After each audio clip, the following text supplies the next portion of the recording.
Good evening. I'm Catherine Potts, Chief Learning and Engagement Officer at the Norman Rockwell Museum, and thank you so much for joining us this evening for tonight's lecture, Leo Lionni, Root and Branch, His Creative Influences and the Art He Inspired. Our program is organized in conjunction with the wonderful exhibition, Between Worlds, the Art and Design of Leo Lionni, now on view at the Norman Rockwell Museum through May 27th. This exhibition is the first major American retrospective dedicated to the art and design work of groundbreaking modernist designer and children's book illustrator Leo Lionni. It was co-curated by Norman Rockwell Museum's chief curator, Stephanie Habush-Plunkett, illustration and design historian, Stephen Heller, and our speaker tonight, the children's book historian, Leonard S. Marcus. Annie Lionni, the artist's granddaughter, was an advisor to the exhibition. Our program tonight will focus on Leo Lionni's work as a picture book artist and author. I am delighted to have Leonard S. Marcus here with us this evening. Leonard is one of the most foremost authorities on children's books and the people who create them. He is the author or editor of more than 25 award-winning books on children's literature, including most recently Pictured Worlds, an international history of the illustrated children's book. He is a regular contributor to the New York Times Book Review, a four-time judge of the New York Times Best Illustrated Children's Books, and a frequent commentator on radio and television. He is a founding trustee of the Eric Carle Museum of Picture Book Art, and he's curated numerous exhibitions, including the New York Public Library's landmark show, The ABC of It, Why Children's Books Matter, 2013 to 2014, and the National Building Museum's widely praised current exhibition, Building Stories. Leonard teaches at the School of Visual Arts and lectures worldwide. A few months back, Leonard was here in person at the Norman Rockwell Museum for an opening program for the exhibition that he co-curated. In that discussion, he eloquently described Leo Lionni as the Aesop of our time, able to distill truths about humanity and the relation of the individual to society that could be understood by the youngest people in the audience and appreciated by the rest of us too. It's my pleasure to welcome Leonard back for an encore program focusing on Lioni's creative influences and the art he inspired. Before I turn things over to Leonard, I also wanted just to mention that we will have time for some Q&A at the end. And if during the course of the lecture you would like to ask a question, please click at the bottom of the screen on the Q&A prompt, and you can enter it right in your question. And now, Leonard S. Marcus. Well, thank you, Catherine, and thank you all in the audience for coming. I'm going to share my screen. So I was very happy to have thought of this title because it is so connected to Leo Lioni's love of the natural world and his feeling that creativity is, in a sense, the human counterpart to the fullness and variety of nature. And that is a theme that I'm going to explore throughout this evening. Leo was many things. Here you can see him as a sculptor and also as a children's book illustrator and as a child. And I think he spent a lot of his life trying to get back to the creativity of his childhood.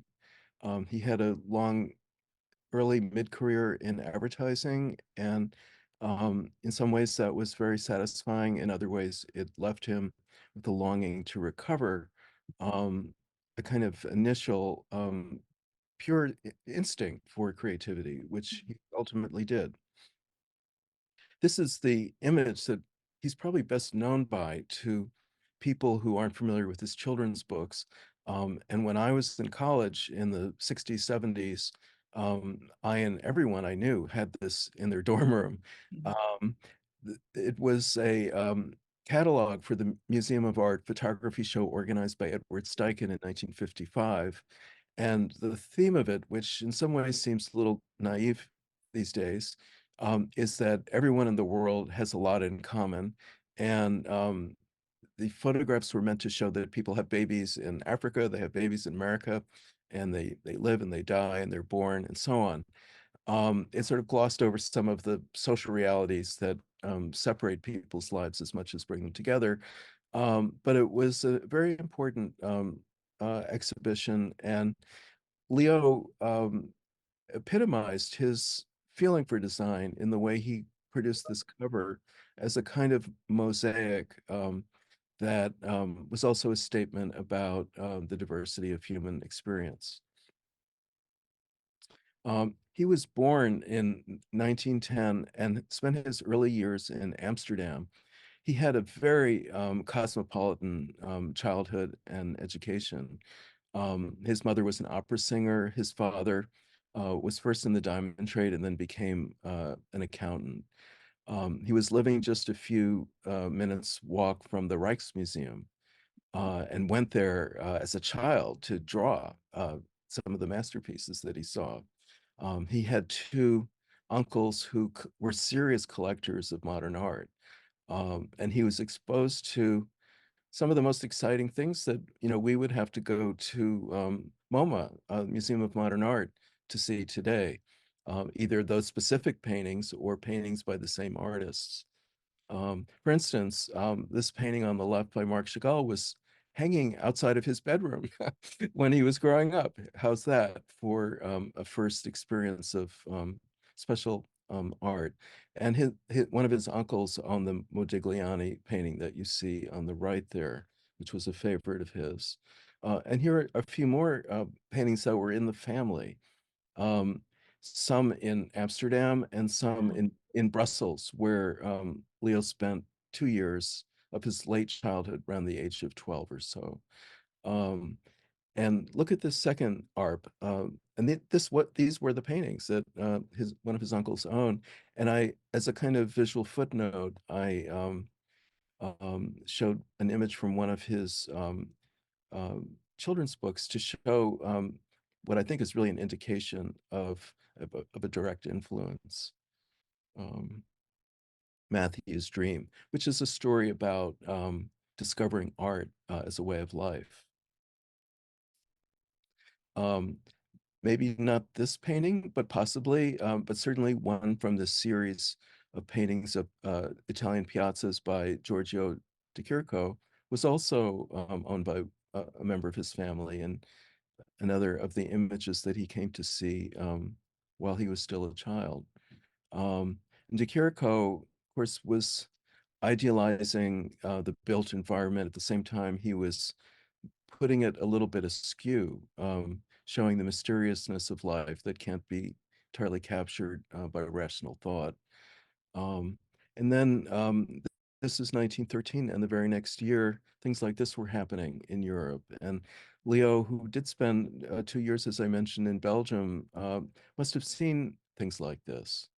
Not only did the war cause physical destruction of parts of Europe, but it also signaled the collapse of old orders of power and society. Empires were crumbling too. And I think that that enormous sort of seismic shift in the way life was organized in the so-called old world must have had a big impact on people with creative instincts.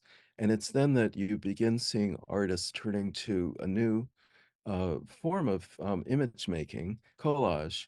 And I think it was partly, a study in form, but it was also a reflection of the fragmentation of modern life, and how could that be expressed through art, and what could the artists do in a sense to put the pieces back together again. So Picasso and Braque were the first artists in the teens of the 20th century who began to work in this mode. And not too long afterwards, Kurt Schwitters in Germany was doing the same thing, almost like picking up the pieces of that scene of destruction that I showed a moment ago and making something out of it. Leo was affected by everything, I think, that he saw in his life, and was certainly very attuned to the use of collage in art from the time that he was a young person. And here we can see him bring it into the realm of commercial art. I think he was probably by temperament more of an optimist than some of the European artists whose work he was viewing as he was growing up. And you can see that in the colors and the sort of decorative or festive quality of these images. But you also see his interest in the tear of the paper. It's not a machine-made image. It was made by a human being, and it was always important to him in the art that he made, regardless of what its purpose was, for the viewer to feel the presence of the person who had made it. He would have also, from a young age, been exposed to this explosive new approach to typography that also came out of the first decades of the 20th century. On the left, Marinetti was the founding figure of the Futurist movement in Italy. By the time Leo was a young man living in Italy for a while, Genoa, he and Marinetti knew each other, and Marinetti tried to kind of draft him into the Futurist movement. And I think Leo was very briefly sort of intrigued by what was happening. To the right, Kurt Schwitters again, in a book that he created in the 20s for children. And it turned out to be have a bigger impact on typographers than it did for boys and girls, because the story was a kind of political allegory about a man with the top hat representing the old order who is attacked, who in the story is a scarecrow, and who is attacked by a rooster and sort of torn to bits by the revolutionary rooster. Not a story that any child I ever knew would probably have found very amusing, but the typography was truly exciting, and it was almost like a vaudeville routine, and to animate letter forms in the way that he did. Leo picked and chose, I think, from the extraordinary new and innovative influences that he was exposed to. His sense of typography was quite different. It was more orderly. And I think there was an impulse throughout his work to find the order in chaos and to give a structure that has a sort of a beauty of its own, even apart from the subject matter. The fortune cover that he designed in 1960, I think is one of his greatest works, and it seems to flicker in the way that night lights do in the city, and that's why I put Mondrian's painting Broadway Boogie Woogie to the right of it, because in a way Leo managed to create a version of that approach to abstractly capturing the essence of city experience, but with type rather than with blocks of color. And Mondrian was another of the artists whose work he was exposed to from childhood onward, thanks to his amazing uncles. An Italian polymath, in that sense, very much like Leo, who he would have met and certainly knew by the 1950s, was Bruno Minari. Minari lived in Italy all his life and was associated with the Futurist movement early on, and then later became an advertising artist, an industrial designer, a book illustrator. And after he became a father at the end of the Second World War, he also became a picture book artist. So that happened they were almost the same age, but that happened for Minari more than 10 years before Leo turned to picture book making. And it may very well be that his awareness of Minari's career helped to plant the seed for him to think that that might be a worthwhile thing to do. But again, Leo went his own way, and whereas Minari was fascinated with the book as an object, as you can see here on the left with Animals for Sale is what that book would be called in English, with different sized pages and all sorts of novelty devices, which are meant to make you think of the book as something more than just the container of a story. It's more like a theatrical set that you were drawn into, and it becomes the world in a way that doesn't happen quite so directly in more conventionally organized books. And on the right, In the Darkness of the Night, a book which was printed on 3 different kinds of paper. You may be able to see in the upper example page spread that some of the pages were printed on translucent paper so that you can actually see through the image printed on one page to the image behind it. So it has a kind of uncanny three-dimensionality to it, as if you were wandering through a field of wild plants and flowers, which is what the story is about. And then if you look at the lower image, he has made die cuts that go deep into the book, 3 and 4 pages in, so that he created essentially cave-like spaces within the book. I don't think anyone had been doing anything like this before. And it became a kind of almost like what a test pilot does, trying something that has never been done before for others to learn from and possibly adapt in a more marketable manner. In any case, when Leo was in his prime as a art director and graphic designer in the mid-50s, Minari visited New York. He gave Minari a show in his own studio. So, and this was one of many, many examples of Leo not only being an artist and designer himself, but also being a kind of impresario and the go-to guy if you wanted to have your work seen and meet the right people to help you advance your career. This is an example of a book, a magazine cover that Leo designed. And I want to show it to you because we can follow this motif of the sort of geodesic-like shape, and that's no coincidence because Leo knew Buckminster Fuller, and through various permutations. So here, this is like a literary journal cover in 2 dimensions. And then here is the Olivetti typewriter showroom in Manhattan that Leo designed just a couple of years later. You can think of this as Buckminster Fullerish, but you can also think of it as a kind of Harlequin pattern relating to the Italian Commedia dell'arte, which I'm sure must have been of great interest to him as well. And here it is as a structure, as a pavilion at the 1958 World's Fair in Brussels that Leo was commissioned by the State Department to design both inside and out. And the theme that he chose for the display within was called Unfinished Business.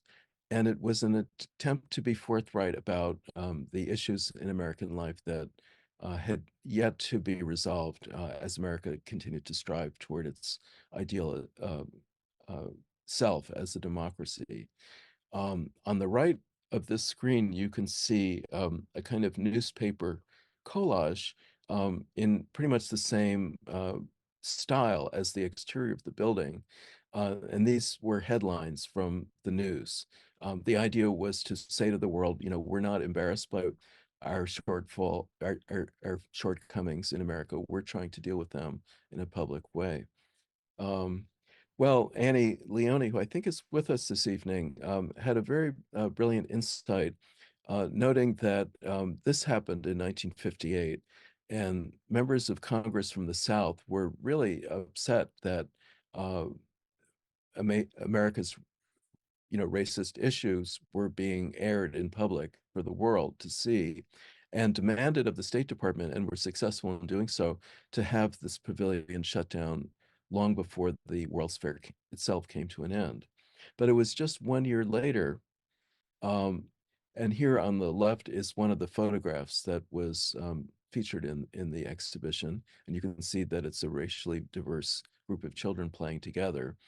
But Annie pointed out in an article that she wrote that this image on the left reminded her very much of an illustration from Leo's first children's book, which was published just 1 year later, called Little Blue and Little Yellow.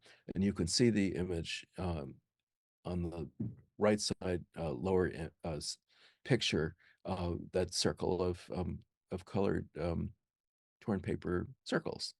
It does appear that Leo, having been thwarted to some extent from speaking his mind about the current state of American race relations, found another way, another indirect way, perhaps more abstract way to talk about it for the audience who maybe were the most important audience to hear the message, children, since they were the America of the future and the people who would change things in the years to come.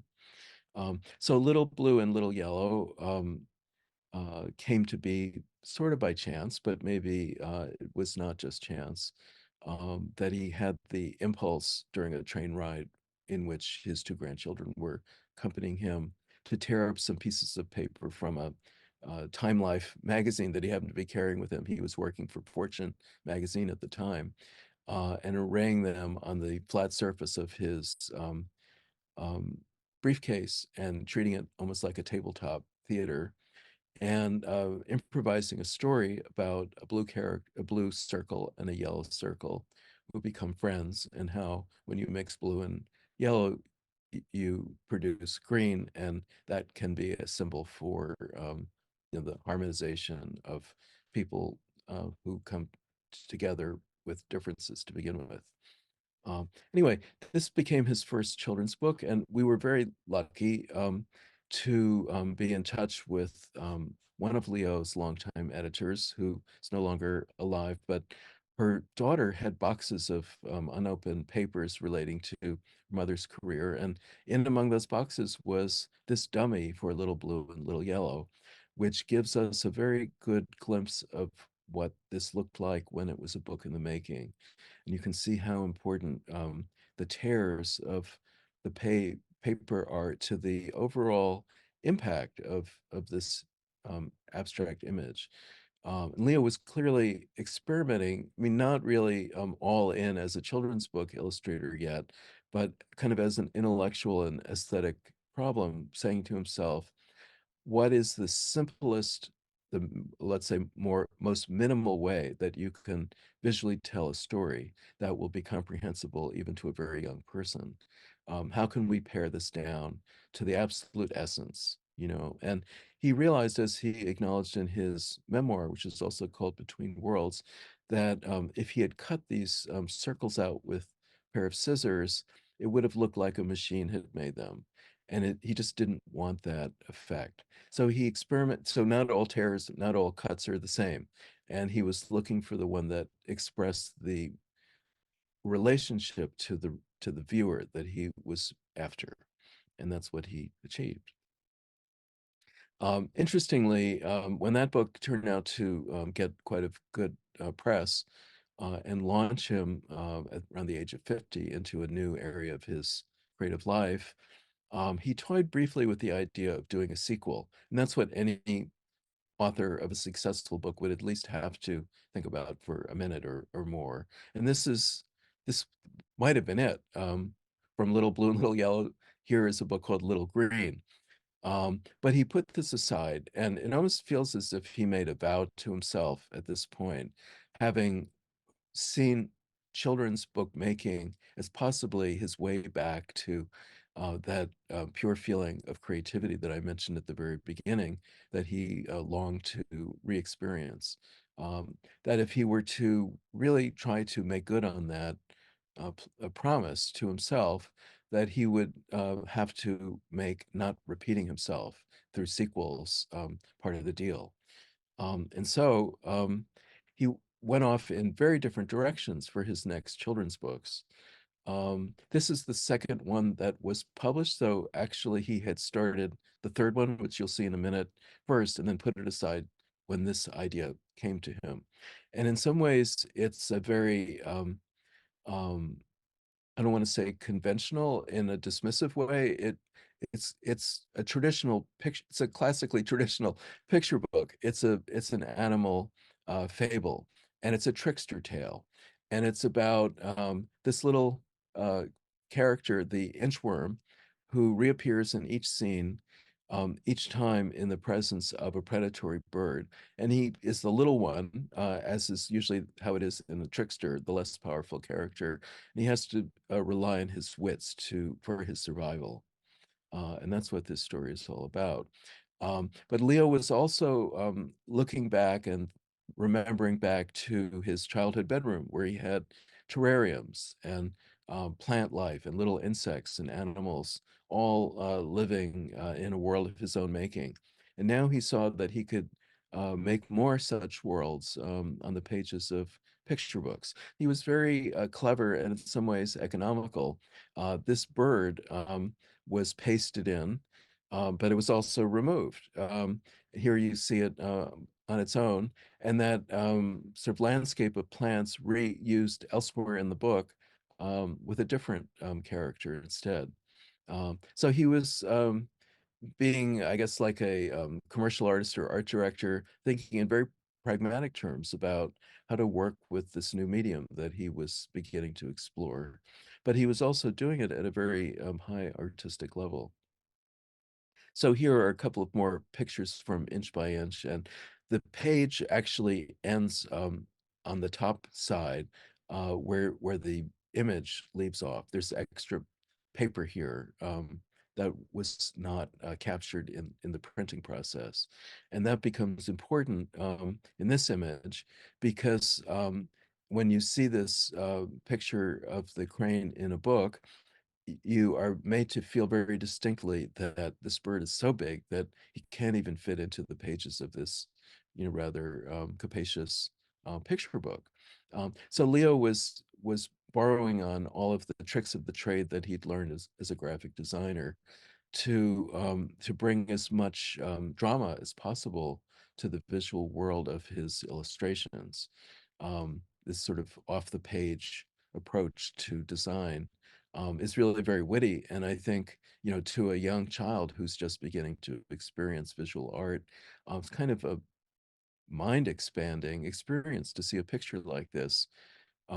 Typically artists center their subjects and leave plenty of room to show the whole subject. But here, Leo was playing with that idea and subverting it.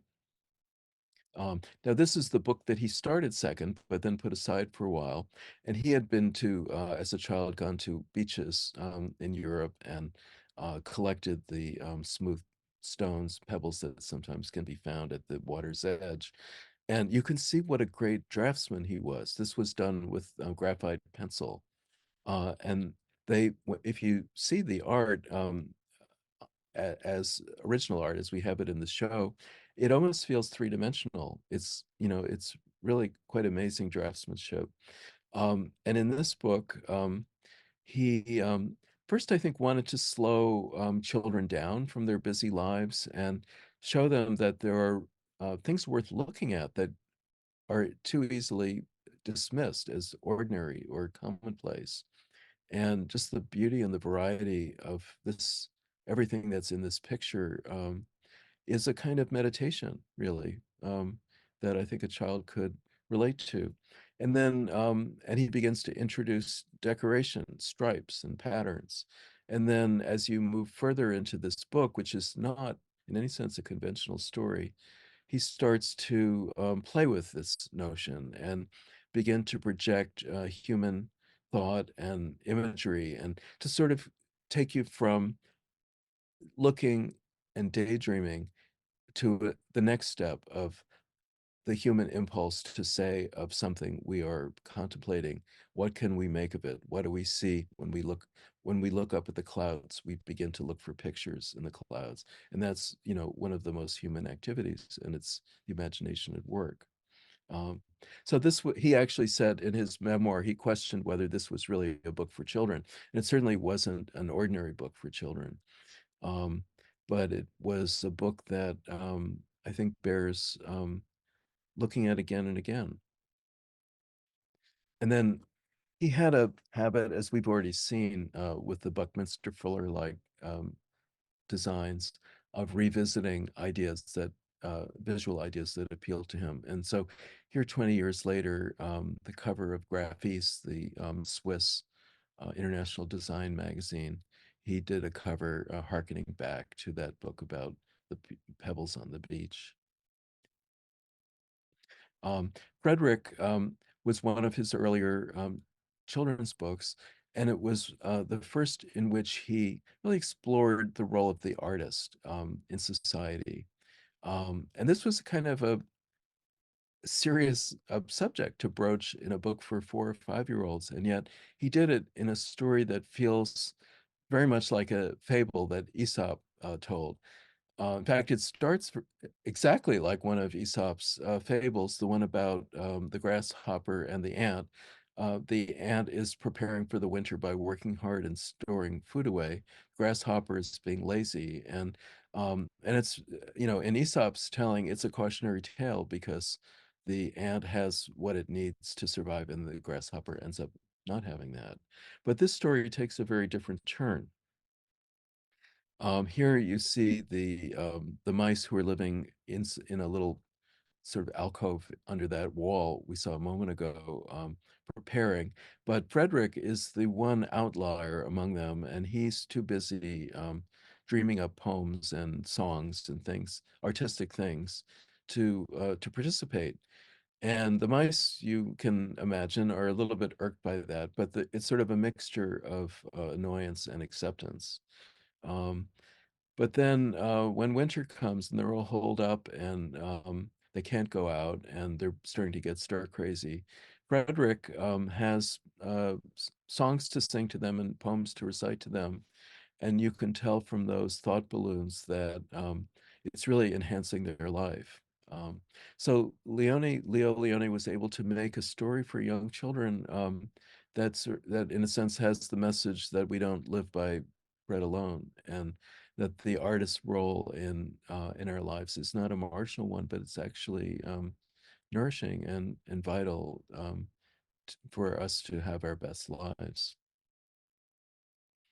Um, Another kind of art making, which I think must have been the precursor to collage and is much older, is mosaic. And um, Leo spent time in Italy before he finally moved to New York. And so he must have gone to Ravenna and seen some of the other mosaics, which there are so many great ones in Italy. And it made a big impression on him. And on the left, you see a cover that he designed for a print magazine, using that technique as his starting point.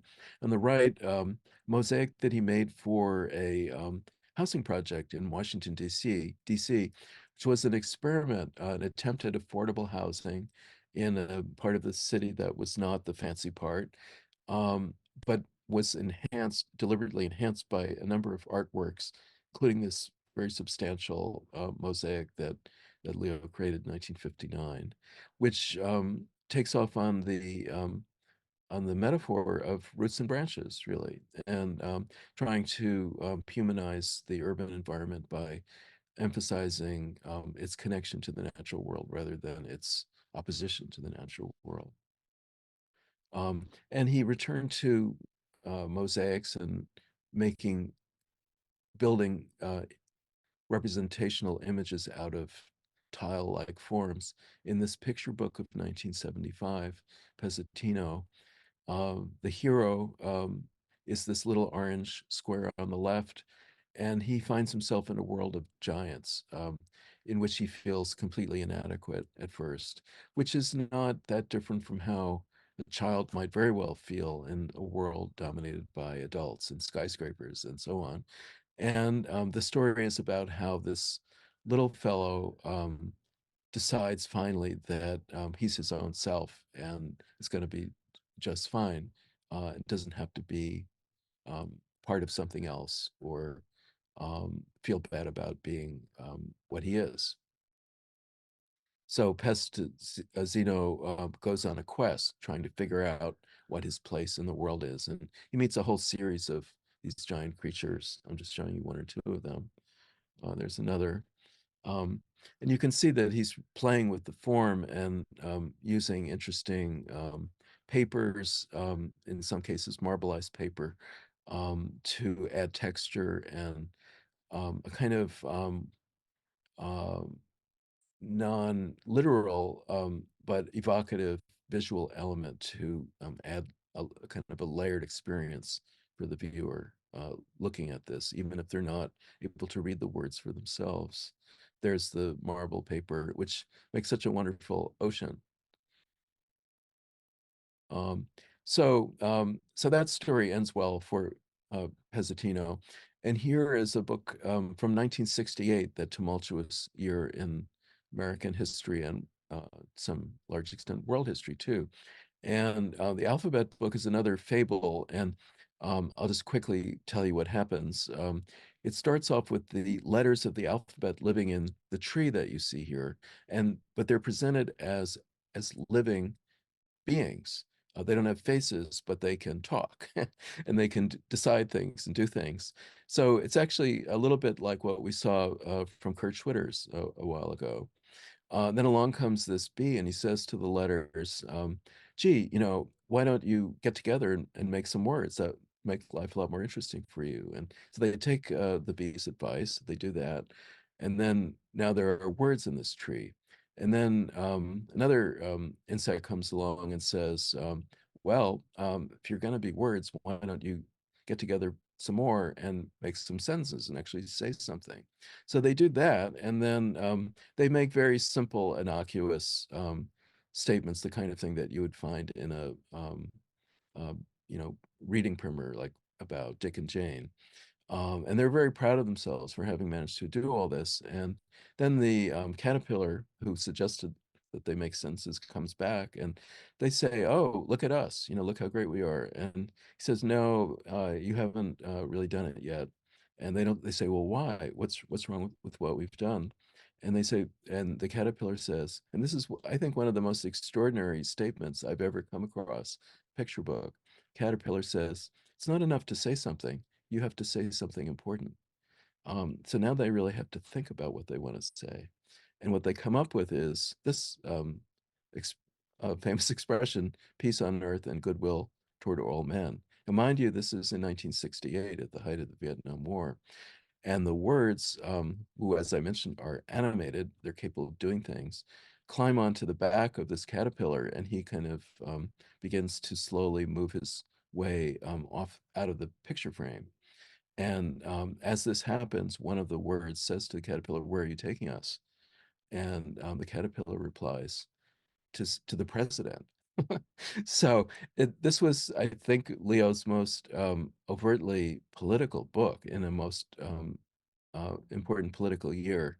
And yet he pulls it off because there's so much fantasy going on at the same time that you are sort of drawn into what happens in the story without feeling you're being given a lecture. I think it's a really remarkable achievement. Um, well, I mentioned that Leo was a kind of um, art world power broker in New York City in the 1950s on into the 60s, um, especially when he was the art director at Fortune magazine, when he had the budget to hire everybody from Andy Warhol to Saul Steinberg to do illustrations for him.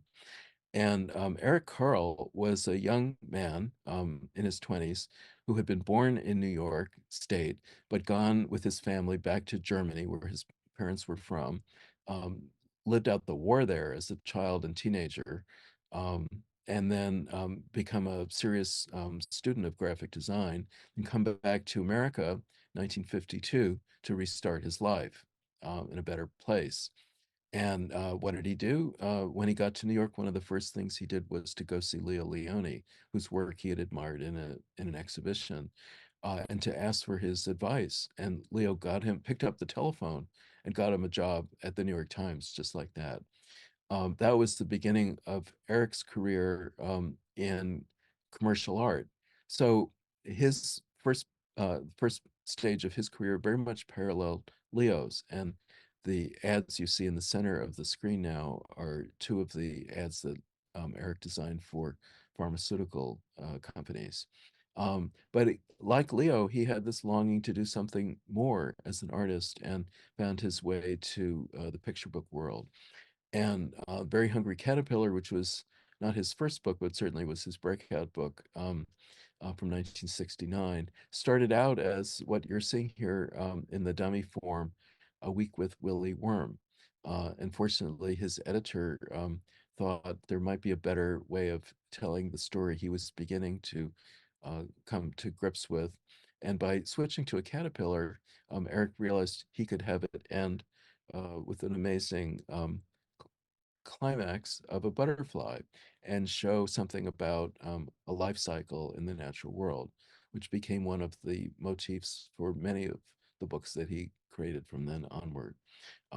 So like Eric, like Leo, Eric adopted collage as one of the major elements of his visual language. And I think you can even see a bit of similarity between the inchworm of Leo's book, Inch by Inch, and Caterpillar of Eric's still most famous book. But they again each found their own way into the book world, and I think Leo was really more of a fabulist, someone who needed to tell stories that had characters in whom we recognize something of ourselves.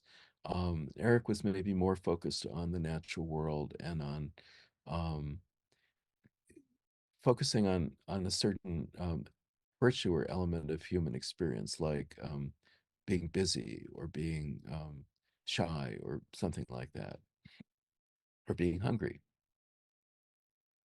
Um, the Bologna Book Fair began in the 1960s, 1964, and it became a kind of crossroads for children's books from different countries to find their way into other countries through the buying and selling of foreign rights.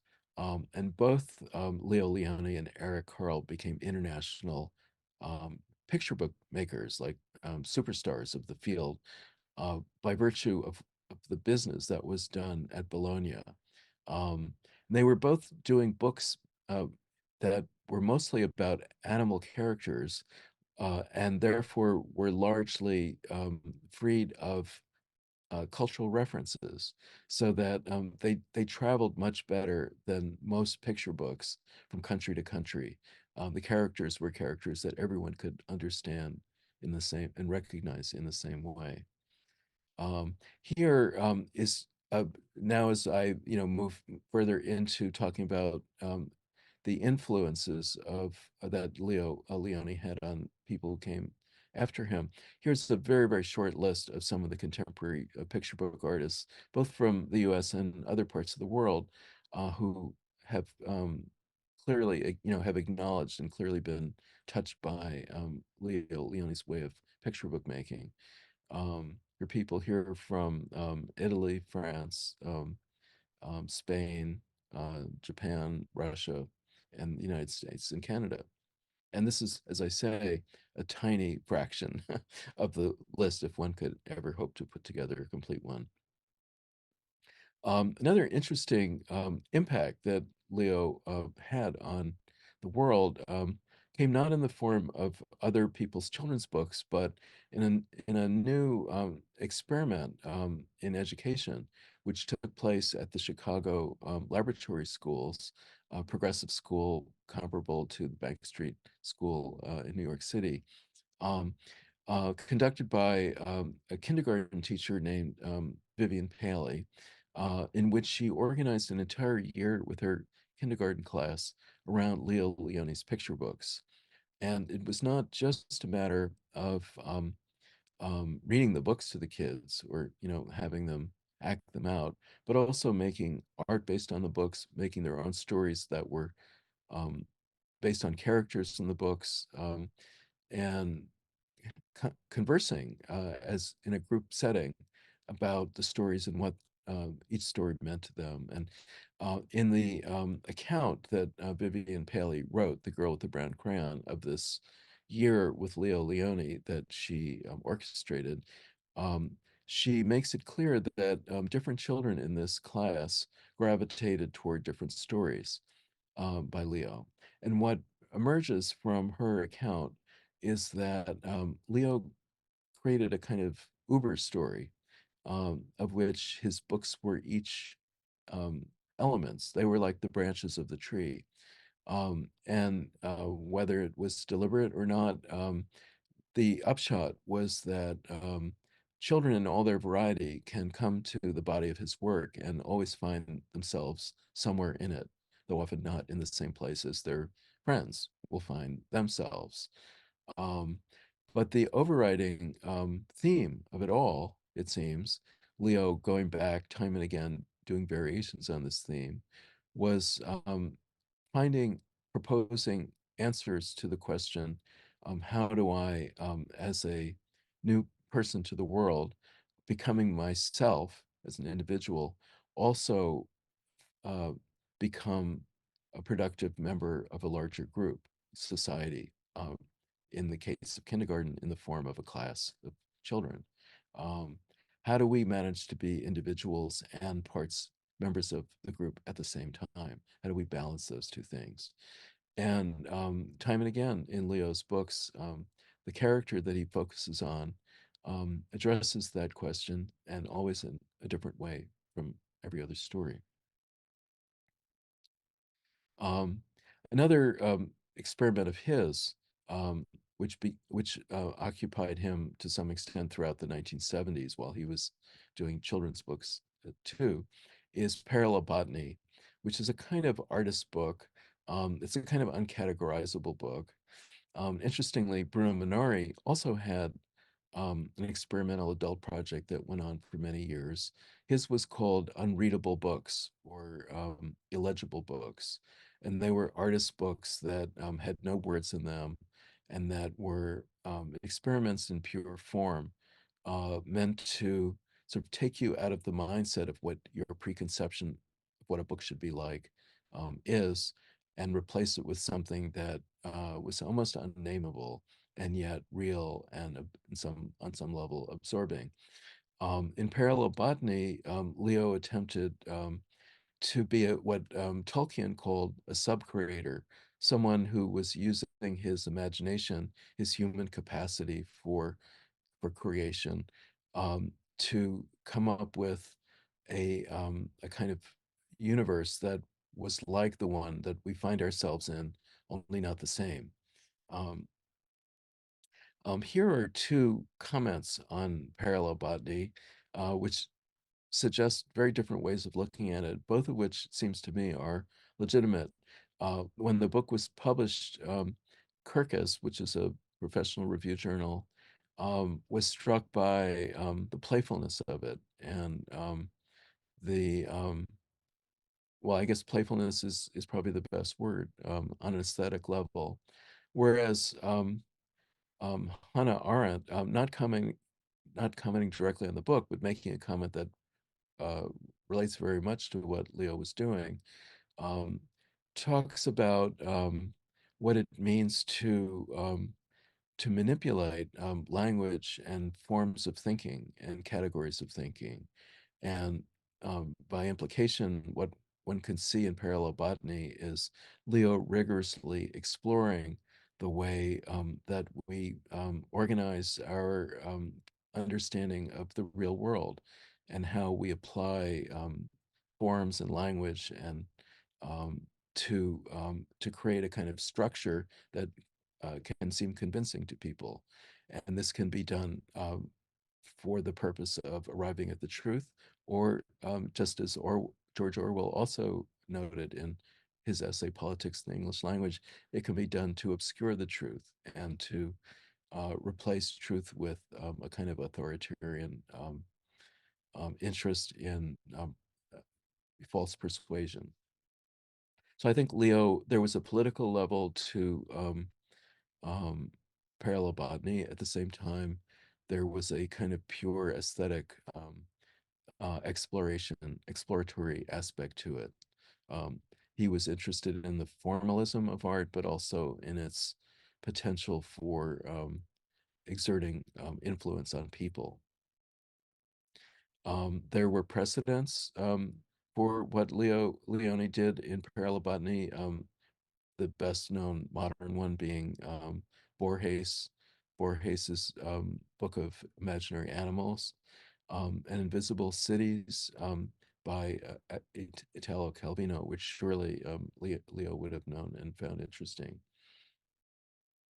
And here's an image on the left from Parallel Botany, and it's all done kind of tongue-in-cheek, writing in the voice of an authoritative scientific observer, But it's done with almost demonic thoroughness. I mean, he never lets up on his the pose that he has struck.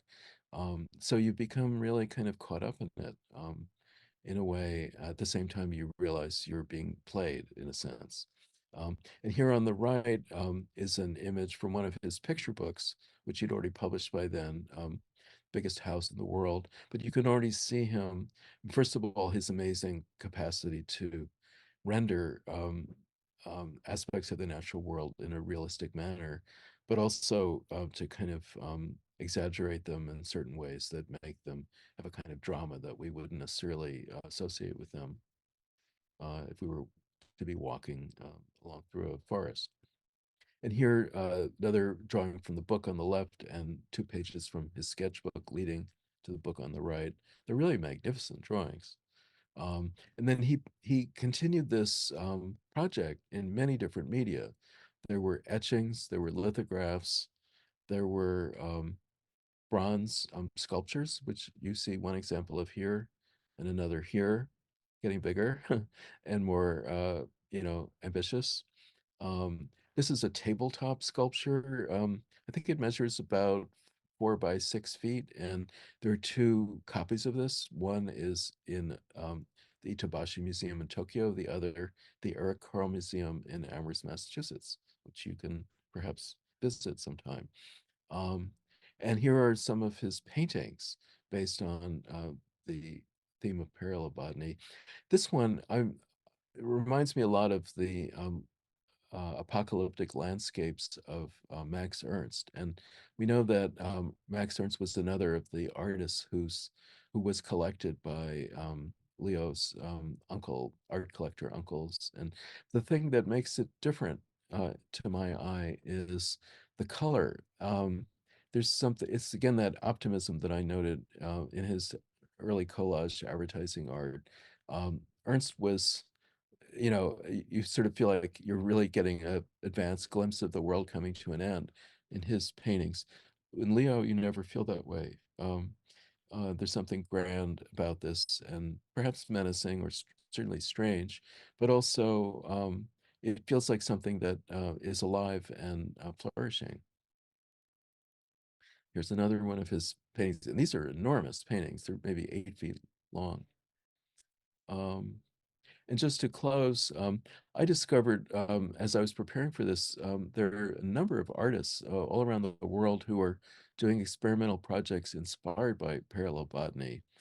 And here, this is by a Japanese artist who, I guess, is playing with the synthetic nature of man-made materials, including sometimes artificial plants, and by implication, asking what the imprint of human activity on the natural world, how that impacts the natural world that we're all starting from, and what the implications of that might be for the environment of the future. And this also is a Japanese artist, so she happens to live part of the time in Leo's birthplace, Amsterdam, experimenting with artificial petals and other materials, again, raising this question of what exactly is the impact of human activity on the natural world that we all need for our survival. So with that, I say thank you and would be glad to have some questions. Well, I'll say thank you on behalf of all of us who have really enjoyed listening to you this evening. I have a few questions that have already come through. So first one is a listener who sent this question even before your talk, which is pretty interesting, and anticipated one of the things that you did talk about, which was the visual connection between Eric Carle and Leo Lionni, both in terms of subject matter and also paper collage making. And his question is, was Leoni's artistic influence on Carle acknowledged during their lifetime? And were there hard feelings between them? And did Lionni get proper credit? Oh, wow. I don't know. I mean, they stayed in touch as I understand it. And again, if Annie is here, she will know more, I think, about that. Um, I wouldn't, I mean, Eric was a very self-determined artist. I mean, he began making collages in Germany under the tutelage of a rigorous graphic design instructor, where they would be required to make a collage every single day, each student on their works table. And then when it was done, and it was meant to be more of a formal experiment, learning about composition, but also color. And they were doing this with hand painted papers, tissue papers, which is what Eric ended up using as his sort of stock and trade for making the collages in his book. So all this predated Eric's awareness of anything Leo Lionni had done. And then in this class that he was a student in, um, it would the session would end with the teacher having the students destroy what they had just made. The point of which was to train the students not to become attached to their work, to always be aiming to do better the next time. So it was part of the discipline and rigor of Eric's education that he had it ingrained in him to always be striving to do his own best work. So when he met Leo, and some of this I'm speculating, but some of it I guess I know is that he was already pretty well formed as a visual artist. He was very disciplined, and he had an incredible eye and an incredible sense of composition. Um, so no doubt he was very aware of everything that was going on around him, including Leo's books. I mean, Leo published Little Blue and Little Yellow in 1959. Eric had already arrived by then, but Eric, did Hungry Caterpillar in 69. So between Little Blue and Little Yellow and Hungry Caterpillar, 10 years passed, during which, among many other things, Eric was noticing Leo's books. Uh, so, I mean, Eric may have been more influenced by Bruno Minari because like those different size pages that you see in Animals for Sale is very much what turns up again in Very Hungry Caterpillar. And punching holes in pages, which Eric, of course, did in the Caterpillar book, is something Minari was doing and Leo was not doing. Leo seemed very uninterested in engaging the book as a physical object per se. It was all about what world he could create on the page. So I would say that was one of the biggest differences between him and Eric. We also got a message from Annie, and thank you so much, Annie. And she said that Leo was always loud and clear, or rather, Eric was loud and clear about acknowledging Ah, Leo's okay. influence. So thank you, Annie, for Yeah, chiming in on that. yeah, yeah. I have a couple more questions. One thing I wanted to follow up on is that you've talked about how Leo Lionni used animal characters, and that's obviously something that comes commonly with fables. And in another instance, you had talked about how those animal characters enable us to see ourselves. Can you say a little bit more about that? Sure. Well, I mean, nobody likes to be accused of something, but if you see an animal doing something that maybe isn't ideal behavior, you see it from a distance. So it depersonalizes the lesson, you might say. Also, I mean, for better, for worse, there's a kind of human presumption that humans are the apex of animal creation and other animals are lesser creatures. So we kind of look in the same way that the Greek gods look down on the humans in Greek mythology. We look down on the mice and, rabbits that are busy, doing foolish things in fables. So I think it's a distancing technique, and also it elides the issue of race and ethnicity.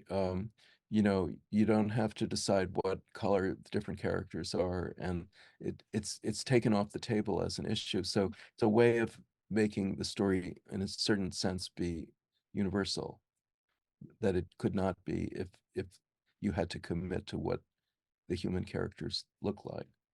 Someone also asked, I just want to clarify, the sculpture, the parallel botany piece that you mentioned, I think you said it was at the Eric Carle Museum in Amherst. And I just want to mention that again so the person can know. I was curious if you have any information about Leo's response to the closing down of that 1958 pavilion and, how that was handled. Because today, censoring an artist would be kind of anathema and a very different, I think, outcome. Yeah. Well, again, I haven't seen documentation, which is what I would really want to have Yeah. seen. And we can also see if Annie wants to chime in on this, but I assume that he was outraged and and again, as Annie has suggested, he may have found a way of expressing that outrage by indirection by turning to the picture book as a way of expressing his views.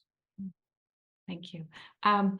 Another question had to do with collage. And, one of the things that is interesting with collage is that kids can make collages and feel, Yes. and there's sort of mastery in doing that. I'm wondering about Leo's choice in using collage and his relationship with kids and what messages he was saying by that. Sure. Well, I mean, he wasn't the only one, but he was certainly one of the earlier artists, picture book artists, to see in collage an opportunity to connect with young children, uh, for the reason as which is implied in the question that you know, in preschool or kindergarten, lots of children experiment with collage themselves. So it's a way of making art that children don't that isn't on a pedestal for children. It's something they've already gotten their hands dirty doing. So I think it just logically it must bring them closer to the experience of the art on the page. It's not different in kind from something they know they can do themselves.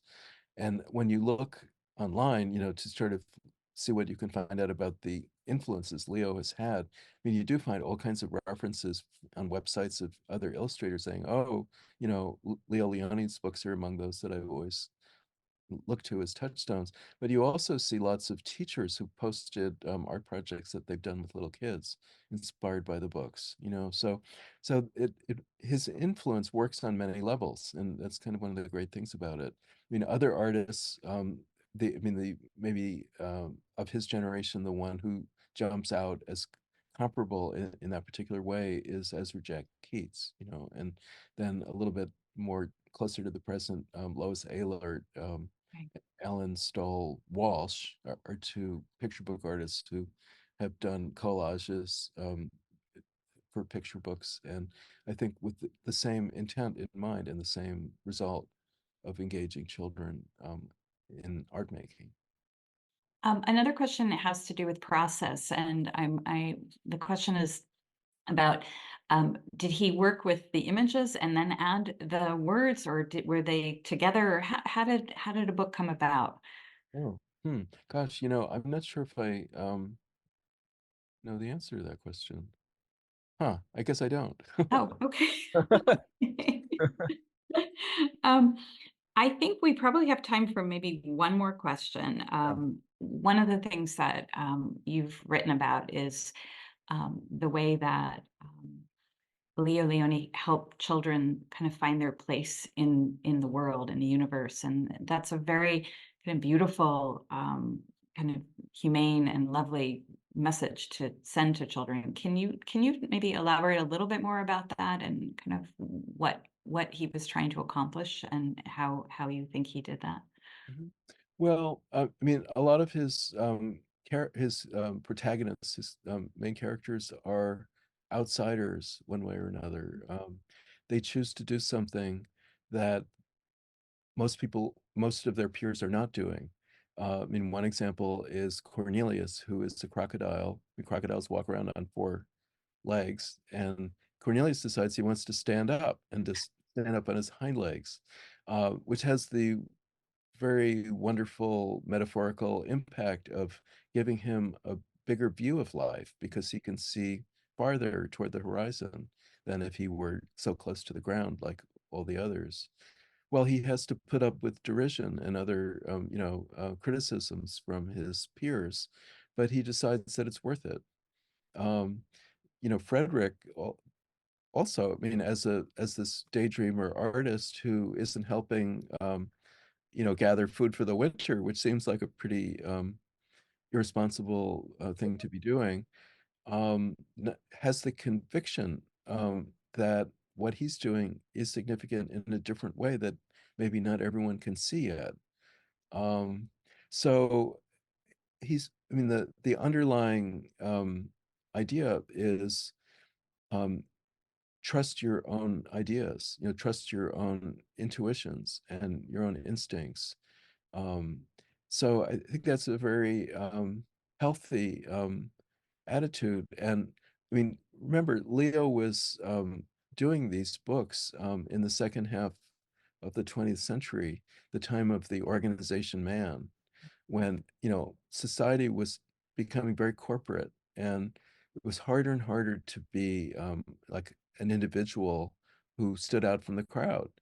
Um, I mean, everything in society was pressing against that, and all the commercials, which of course he was somewhat involved in as an advertising artist, were trying to convince masses of people to buy the same things, and to have the same experiences. So I think book after book, he created characters which reminded children or encouraged children to not fall prey to those pressures. And that was a big uh, thing for them to hear from with the, from coming from the authority of an author in a book. Yeah. Sort of the counter narrative, right? Exactly. Right. Yeah. Um, Yeah. I have another question came in, which is, what current collage artists use the form of collage to greatest effect in picture books, I think today? Um, one that I remember, it's been several years by now, but Black Cat by Chris Myers is a really brilliant book. And it's a kind of mix of paper collage and photography. It's very mixed media. So that would be one example to look at.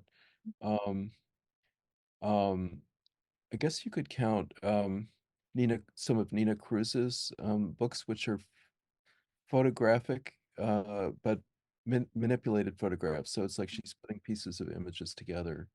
My favorite book of hers, I think, is called The Neighborhood Mother Goose, where she sort of created photographically or orchestrated images set in the streets of Brooklyn, but to illustrate traditional nursery rhymes. So it's a really surprising convergence of something traditional in the way the rhymes with contemporary street life, urban street life. So those would be two examples. I think I'm not remembering all the ones that maybe I should be remembering. But it's a choice that many artists make these days. I would say just go browse in a bookstore and you'll see some really great examples. I think we're going to probably wind up there. On behalf of all of us at the Norman Rockwell Museum, we greatly appreciate your wisdom and your remarks and insights, and think you've really brought so much of the work alive. So thank you so much for that. Thank you to Annie for jumping in and answering a couple questions, and to Stephanie and to Stephen as well for their fabulous work on this exhibition. Thank you to everybody who joined us this evening, and please come back and see the show if you haven't already seen it. It's on view through May 27th, and we'd be glad to have you. So again, thank you, Leonard, and good night, everyone. Yeah, good night. Thank you Good all for night.